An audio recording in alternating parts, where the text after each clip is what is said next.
Baliw? Hindi ako baliw. Dugo? Bakit may mga dugo sa kamay ko? Pulis? Bakit may mga pulis na nakapaligid sa akin? Baliw? Hindi ako baliw! Pero bago niyo umusgan, pakinggan niyo muna ang kwento ng aking buhay. Ako nga pala si Nikki.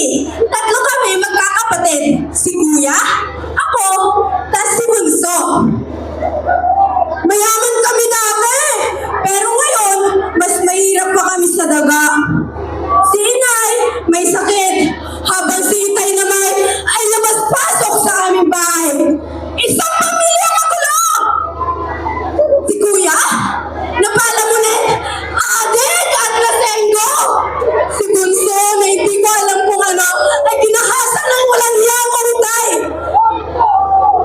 Ganito na ba talaga kasaklap ang buhay sa amin? Meron na kaming tatay na may tuturing. Ngunit bakit ang pagkakaroon ng tatay na katulad namin ay kasumpa-sumpa?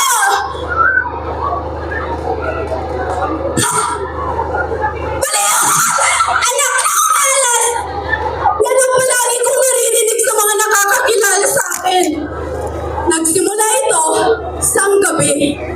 Umuwing lasing si tatay na may kasamang isang babae. Tinanong pa siya ni Inay noon, "Sino na naman ba yung kasama mo?" Ngunit tuloy-tuloy si Itay at hindi sinagot si Inay. Tinanong siya ulit ni Inay, pero kitang-kita ng mga mata ko ang ginawa ni Itay kay Inay. Sinipa, sinuntok at tinadyakan ni Itay si Inay hanggang sa mawalan nito ng malay. Nilapitan ko si Inay. Niyog-yog ko si Inay, ngunit walang sagot si Inay. Wala akong maisip. Hindi ko alam ang gagawin ko.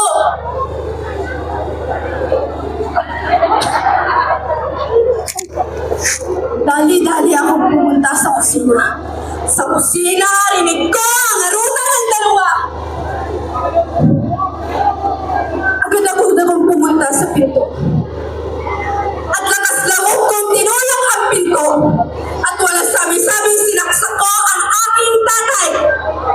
Hanggang sa mawala nito ng buhay.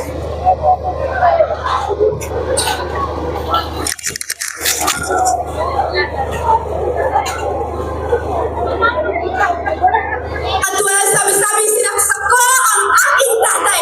Hanggang sa mawala nito ng buhay. Kitang-kita ko ang pagmamakaawa ng babae.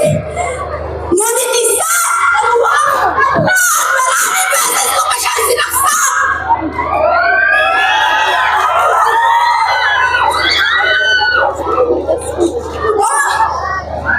Bakit may mga dugo sa kamay ko? Pulis! Bakit may mga pulis na nakapaligid sa akin? Kasalanan bang patayin ko sila? Kasalanan bang patayin ang mga katulad nila na walang ibang ginawa kundi bigyan ng sakit sa puso si Inay? Huli na nang maisip ko ang pangyayari. Natawa ako nang wala sa oras.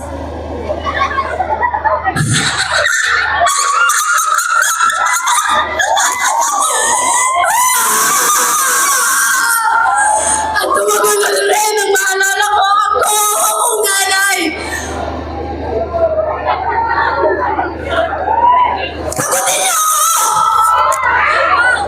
Kasalanan bang puputayin ang katulad nila? Kasalanan bang ilagay sa kamay ko ang mga batas? Sagutin niyo ako at bago niyo ako husgahan at tawagin baliw.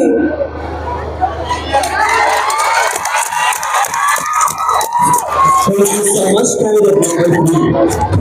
Candidate number 4. Nandito ka na mga ang paglamlap. Kung sa mga mayroon ka, ay utong lang.